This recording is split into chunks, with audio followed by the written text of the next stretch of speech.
Hello, we are Memphis University. Today we are doing probably our easiest video in our trig series, which is just right triangle trig. It's going to be a lot of Sohcahtoa, so it's going to be a lot of things that you might be familiar with.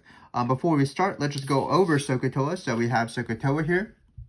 So the important thing, of course, is that sine is opposite over hypotenuse, opposite over hypotenuse, opposite, of course, being the length of the side, opposite the angle, adjacent. We're going to write ADG just to short, to abbreviate.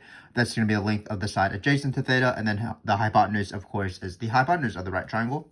And cosine is adjacent over hypotenuse. Tangent is opposite over adjacent. This is what forms Sohcahtoa, of course, SOH, CAH, and TOA. Keep in mind, though, that there are three other trig functions: cosecant, secant, and cotangent, and it's the reciprocal of these three main trig functions. So cosecant is the reciprocal of sine. So instead of opposite over hypotenuse, it's hypotenuse over opposite. And same thing with secant with cosine, same thing with cotangent with tangent. So we can get started with these easier questions. So we have this picture here. Hopefully you can tell we have this angle right here, theta, A, B, and C. And what we're going to do is we're going to try to find the six trig functions. Sorry, I can't talk, but six trig functions of this angle right here. So it's going to be sine of theta, cosine of theta, tan of theta, and then it's going to be cosecant of theta, secant of theta, and cotangent of theta. So keep in mind that throughout this video, we're only going to be dealing with acute triangles, or acute angles, meaning angles within right triangles.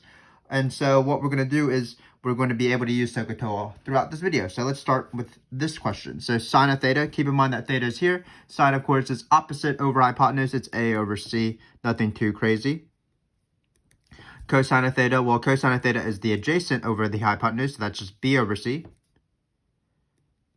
Tangent is opposite, TOA, opposite over adjacent, so it's going to be opposite over adjacent, so it's A over B. Now we have cosecant. Cosecant is this reciprocal, it's C over A. Another way to think about it is the hypotenuse over the opposite. Secant is the reciprocal of this, or the hypotenuse over the adjacent, so it's C over B. And then cotan is the reciprocal of tangent, so tangent is the opposite over the adjacent, so cotangent is going to be the adjacent over the opposite, so it's going to be B over A. So even if we're dealing with letters, still nothing too bad. You're probably used to this Sohcahtoa. Certainly the most valuable skill when you're doing trigonometry, but also the easiest skill, which is a nice little combo there. So let's do this question right here where we have information about cosine. And let's try to do, again, the six trig values. So we have sine of theta. Working kind of small here, but I think we should be fine. Cosine of theta, tan of theta. And then we're dealing with cosecant of theta, secant of theta, and cotan of theta. So before we try to draw a triangle, when you're dealing with trig is the study of triangles, so you're going to be drawing triangles a lot.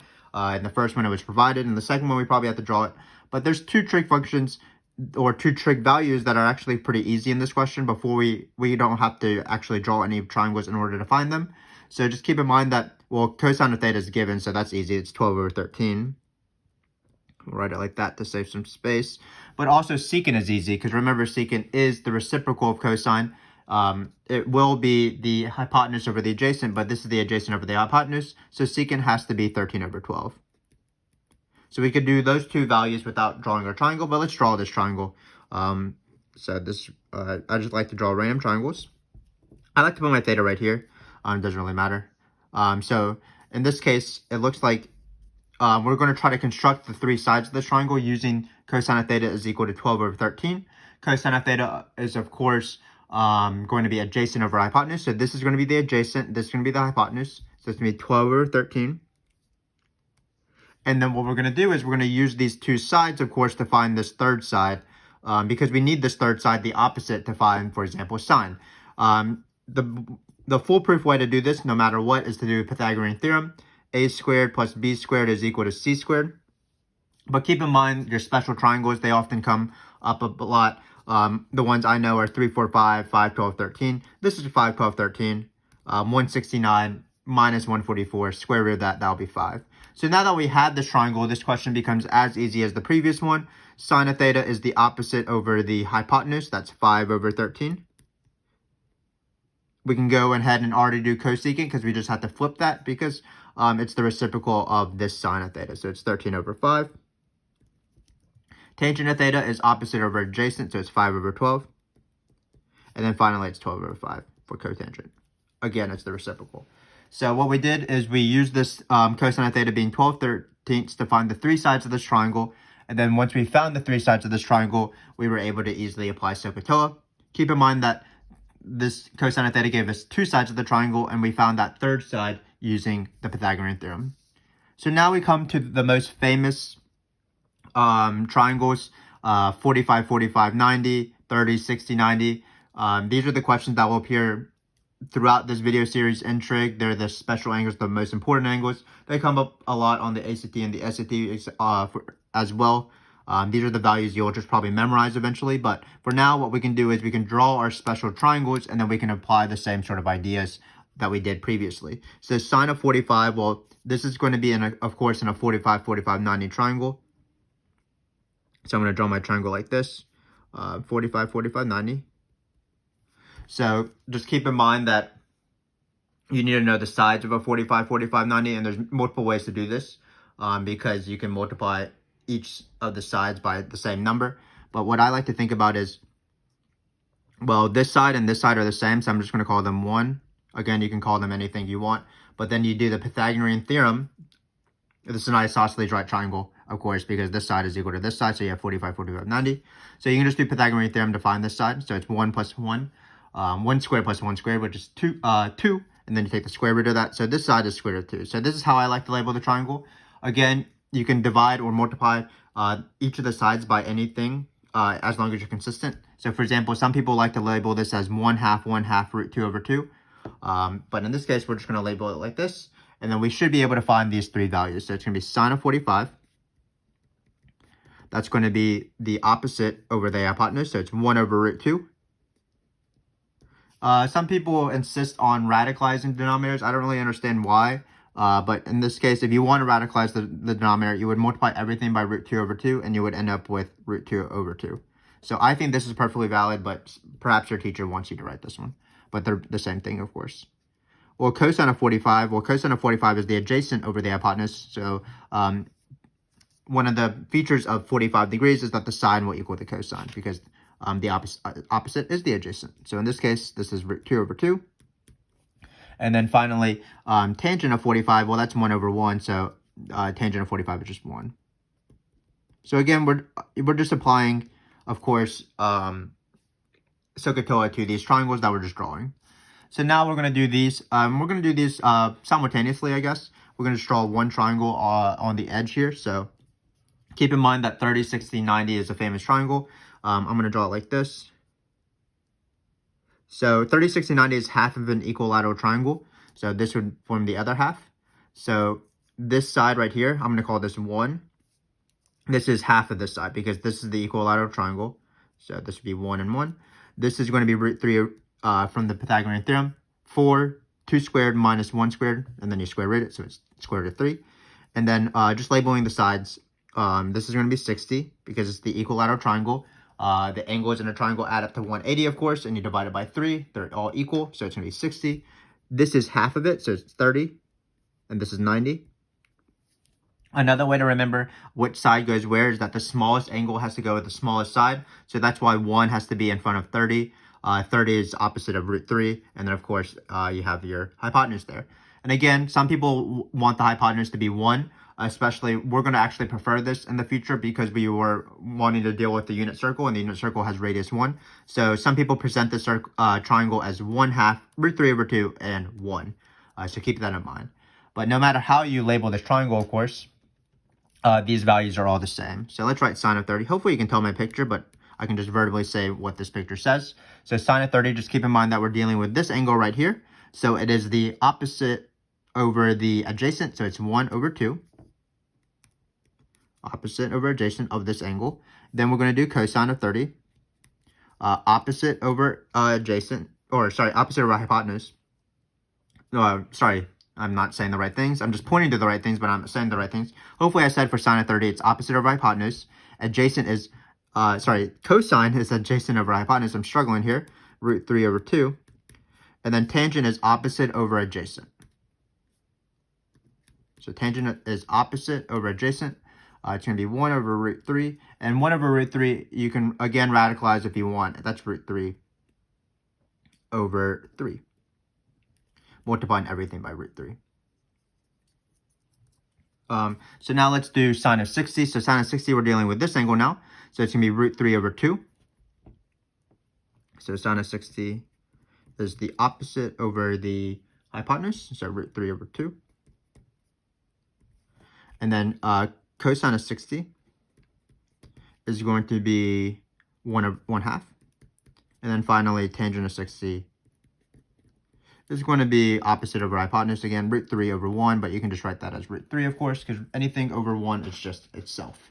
So those are the famous triangles, probably the most important part of this lesson. A lot of times my students will eventually memorize this, or they can draw triangles quickly in their head and they know which side is opposite of which side. But again, they're very important. So now what we're going to do is we're going to use, instead of drawing triangles, we're going to use trig identities. And we'll be featuring a lot of trig identities throughout our trig adventure. Some of them will get a lot harder than this, of course. But let's talk about what trig identities we know already. So the trig identities that we know and we've talked about are certainly the reciprocal identities. We talked about how because sine is opposite over hypotenuse, then cosecant will be hypotenuse over opposite. So that means that sine is 1 over cosecant. So sine and cosecant are reciprocals. Cosecant and sine are still reciprocals when you think of it the other way around. Cosine and secant are also reciprocals, and then tangent and cotangent are reciprocals as well. Keep in mind that for each reciprocal pair, that only one of them has cos. One of the words has a prefix co. So that's how I remember that sine goes with cosecant. Well, one of them has to be co. It can't be sine and secant because neither of those words have the prefix co. And then when you have cosine and secant, one of them has the prefix co. Same thing with tangent and cotangent. Then if you do a little bit of math, you will see that tangent is equal to sine over cosine. That's pretty famous. Cotangent is equal to cosine over sine. You just take this guy, you divide this guy, and then the 1 over the hypotenuse will cancel out because that's how fractions work. When you divide by a fraction, you multiply by the reciprocal. So that's why those hypotenuses will cancel out and you will be left with opposite over adjacent. The one you might not be familiar with is Pythagorean identities, but this comes from the Pythagorean Theorem. So what happens is that when you square sine and then you add it and you square cosine, what you're going to get is you're going to get 1. You can prove that using the definition of Sohcahtoa, but they come again from right triangles, as all trig things come from right triangles. Keep in mind that when we're writing sine squared, we are writing it actually like this. We actually mean this, but we get kind of lazy with these parentheses, so that's why we write it as sine squared theta. But what we mean is sine theta squared.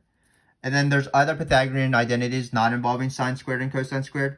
What happens is you just divide by a certain quantity and you'll be able to get these. So for example, for this one, you divide everything by cosine squared. Sine squared over cosine squared, that's tangent squared. Cosine squared over cosine squared is 1, and then 1 over cosine squared, using those reciprocal identities, is secant squared. So you get this. And then similarly, if you take this guy and divide it by sine squared, you're going to get this. So these are the Pythagorean identities.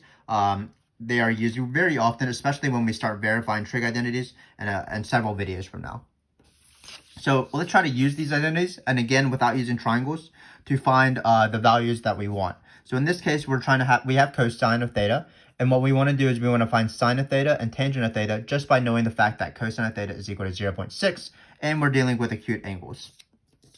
So keep in mind, as I said earlier, when we're dealing with acute angles, because we are dealing with the first quadrant, every single quantity is positive. So when we take square roots, or when we try to get rid of squares by taking square roots, we can just take the positive root. So let's first try to find the sine of theta given the cosine of theta, and that's just from this Pythagorean identity. Notice that this identity has sine and cosine, so this is the identity we want to use. So it's sine squared. Again, this means sine of theta squared plus cosine of squared theta equals 1. So it looks like we have 0.6 squared equals 1 sine squared theta. It looks like we have another famous right triangle, 3, 4, 5, just written out very strangely. But if you don't see this, we can just certainly solve it. So it's sine squared theta equals 1 minus 0.6 squared. With 0.6 squared, just keep in mind that multiplying decimals isn't too bad. You just need to move over the decimal. So this is 0.636. So you have 1 minus 0.36. That's 0.64. And again, it is 345. So you take the square root, you're going to get 0.8. So sine of theta is equal to 0.8. So notice that I did not have to draw a triangle and apply Sohcahtoa. I used this identity, but this identity actually comes from right triangles because it is the Pythagorean theorem. Finally, we're going to try to find tangent of theta, but remember that tangent of theta is sine of theta over cosine of theta. So now that we have sine of theta, we can easily find cosine of theta. So tangent of theta equals sine of theta over cosine of theta, which was originally 0.6. Keep in mind that I can multiply everything by 10 to get rid of these decimals. So it's going to be 8 over 6. And what is 8 over 6? Well, you divide everything by 2. Looks like it's 4/3. So we are done with this question. Again, we use trig identities, and you're going to get very comfortable with trig identities as we do these questions. So let's do the next one. So the next one says we have another acute angle where tangent of theta equals 4. And then we want to find the values of cotangent of theta and secant of theta, again using trig identities. So cotangent of theta is not going to be too bad, especially because we have these reciprocal identities. Cotangent of theta is just equal to 1 over tangent of theta. So we're going to have cotangent of theta. It's going to be 1 over tangent of theta. So that's just 1 over 4. Nothing too bad. Now we're going to try to find secant of theta. Well, whenever you're dealing with a harder sort of pair, it's usually the Pythagorean identity pairs, sine, cosine, tangent, secant, and cotangent, cosecant. So we're going to be dealing with this pair. So it's going to be, I'm going to rewrite the formula. It's going to be 1 plus tangent squared of theta equals secant squared of theta. We're going to start plugging in stuff. Looks like we're going to plug in 4 here. So it's going to be 1 plus 4 squared equals secant squared of theta. I should have left myself in a little bit more room, but secant squared of theta looks like it's going to be 4 squared, which is 16 plus 1, 17. We're going to take the square root of everything, so we'll just write the answer in the box here. Secant of theta is the lovely number, the square root of 17. So again, nothing too bad. We're just using our identities to find unknown trig values using known trig values. So some of them are very easy. For example, if you have tan and cotan, or if you have sine and cosecant, cosine and secant, you just do reciprocals. With the Pythagorean identities, allows you to relate other trig functions like sine and cosine, tangent and secant, and cotangent and cosecant. And then finally, if you need to find tan and cotan, you often need to find sine over cosine and cosine over sine. So for the rest of this video, basically, right triangle trig comes up a lot in standardized tests like the ACT and the SAT, so we're going to practice a little bit of that. But it is not going to be too bad at all. It's just, again, Sohcahtoa right triangle trig. So let's get started. So for the right triangle KLM, so we have KLM. What is the cotangent of angle M? So we practiced this a little bit, but we do have a nice little picture here. So we're dealing with the angle M. So what we want to do is we want to find the cotangent. So whenever I do these questions, I like to list out what is cotangent. It is what is the relationship between opposite, adjacent, and hypotenuse. Well, we've been doing this before, but it's adjacent over hypotenuse. So it's adjacent over, not adjacent over hypotenuse, it's adjacent over opposite. So we write adjacent over opposite. And then just keep in mind that sometimes they give you 2 sides, but you do often need to find 3 sides. For example, in this case, we need to do adjacent over opposite. So that's adjacent over opposite. So we do need to find this side, unfortunately. We can't do the question without the side. But again, the side is not too bad. All you do is you always do Pythagorean theorem to find that third side. So it's going to be 12 squared minus 10 squared will be this third side. So it looks like, or the square root of that. So it's the square root of 144 minus 100. These are the squares of 12 and 10 respectively. So it's going to be the square root of 44. I think you can simplify this a little bit because it's 4 times the 11. So that's going to be the square root of 4 times 11, which is also 2 square roots of 11. 2 square roots of 11. So this is the simplified form of, sorry, you can This is not the neatest thing in the world. This is 11. So this is the simplified form of the opposite, and now that we have the opposite, we can find cotangent. So just keep in mind, you need to usually find all three sides to answer these trig questions, but once you do, it's pretty easy. So adjacent over opposite, so it's going to be 10, because we're dealing with angle M, over 2 root 11. So these cancel out, so it's 5 over root 11. I'm not going to simplify and radicalize the denominator because I don't feel like that's necessary. But if you want to, you can multiply everything by root 11 over root 11. So if you, a perfectly alternative form that is also correct would be 5 root 11 over 11. So now let's do this question. Same sort of idea. We have 5 and 2. We want to find the cosecant of B. So let's just write out what cosecant of B is. This is B. So cosecant of angle B. I just like to write out what the formula is before looking at the picture. So cosecant is hypotenuse over opposite. It is the reciprocal of sine of theta. So it's the hypotenuse over the opposite. Like before, we probably need to find this third side because we're unlucky. We're doing hypotenuse, which is just 5 over this opposite side, but we're not given it. So that's just the general strategy. When you have this third side not given, just find it using the Pythagorean theorem. So it's going to be the square root of 25 because it's 5 squared minus 4 because that's 2 squared. So this is the square root of 21. We are good to go. We're just going to write square root of 21 and we're going to move on. So 5 over square root of 21. So now we have 3 more questions left, so it shouldn't be too bad. So what we're going to try to do is we're going to try to write 2 valid trig equations involving x, y, and w. So this is just asking us which of these 6 trig functions make the most sense to use. So just think about Sohcahtoa. In this case, we have the opposite over the hypotenuse.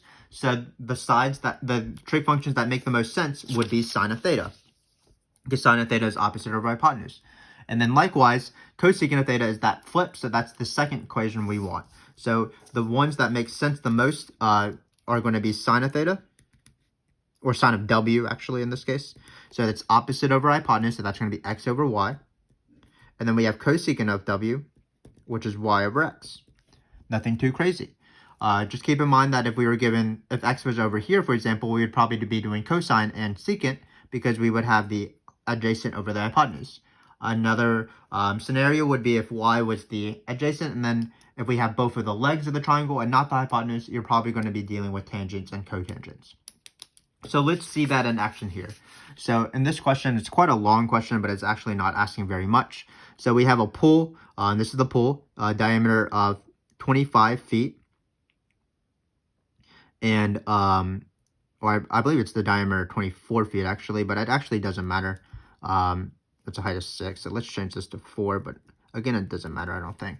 A diagram of the pool and its entry ladder is shown below. We actually only care about this little triangle.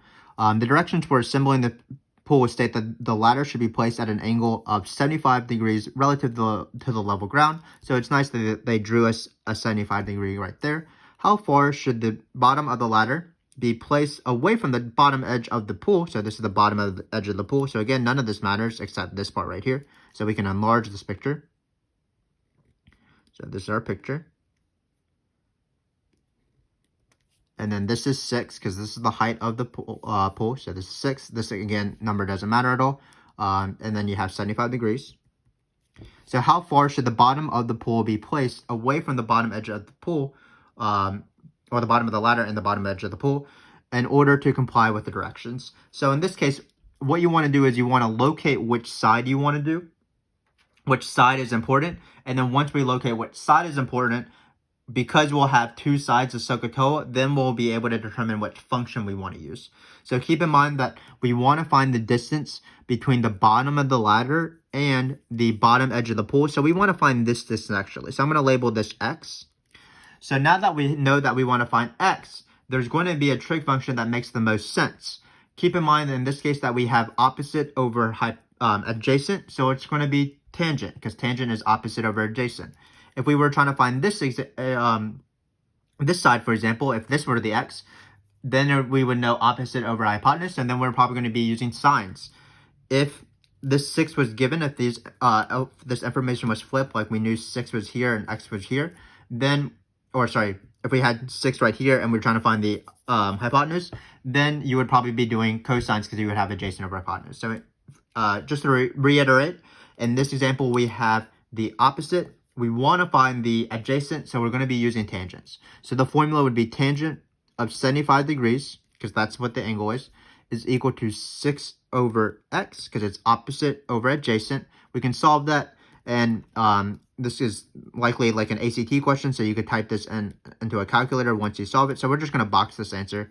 But again, what's important is to know, first off, what is given and what is not given. What is given and what is the quantity you desire. So in this case, the given was this leg. The quantity we want is the length of the other leg. And then once you determine that, once you determine what two sides are part of the question, meaning the given and the want part, then that'll allow you to choose which trig function you want to do. In this case, we had the opposite and we wanted to find the adjacent, so it just naturally made sense to find tangent. You would be able to type in tangent of 75 into a calculator. So this would be just some decimal number, and you would just isolate, bring the x over, divide, and then you would be able to isolate. So let's practice this one more time using this question right here. So it says, according to the measurements given in the figure below, write, this is the word and expression, of course. Write an expression that gives the distance in miles from the boat to the lighthouse. So in this case, what we're going to do is we're going to try to find this side right here. So same sort of idea. Let's label this x. It's the boat and the lighthouse. This boat to dock doesn't really matter, and it seems like the deck and the lighthouse are 30 miles away. So again, all we have to do is determine which trig function should we use. So notice that we have the angle 52. This is the angle we're caring about. Well, this angle right here is going to be the cosine of this angle. Sorry, the sides that are involved with this angle, well, we have the adjacent over the hypotenuse, so I gave away the idea. Which trig function should we use? We should use cosine. Again, because we have adjacent over hypotenuse. If we wanted to find this side right here, then we would be doing tangent again, because we would have opposite over adjacent. And then finally, if this 30 was right here as the given, we would be doing sine, because 30 would be the given and x would be the hypotenuse. So in this question, as the givens are currently where they are, and as we are trying to find the distance between the boat and the lighthouse, we are going to be doing cosine, because that's the trig function that involves adjacent and hypotenuse. So we have cosine of 52 equals, and just keep in mind which one goes on top and which one goes on bottom. So this is the adjacent, so it's 30. Hopefully you can tell this picture. It is a very small picture. And then the hypotenuse is x. We're going to solve. Again, we're just multiplying. So x times cosine of 52, bring it to the other side, bringing the cosine of 52 to down by dividing. So we're going to get 30 over cosine of 52. Again, if you want, you can type it in a calculator. So this concludes our video. Basically, we just practice Sohcahtoa a lot. When you're practicing Sohcahtoa, again, a general rule of thumb is to just try to find all three sides of that right triangle. If you're given two sides of a right triangle, it should be fairly obvious which trig function you should be using based off Sohcahtoa. And then finally, we did talk about a little bit other identities that come from Sohcahtoa, those being reciprocal identities, quotient identities, and Pythagorean identities. So right triangle trig, again, is very easy in my opinion.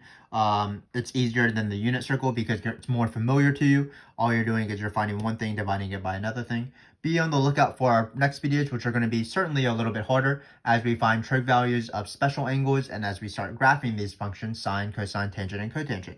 But for now, thanks again for watching, and I hope to see you next time.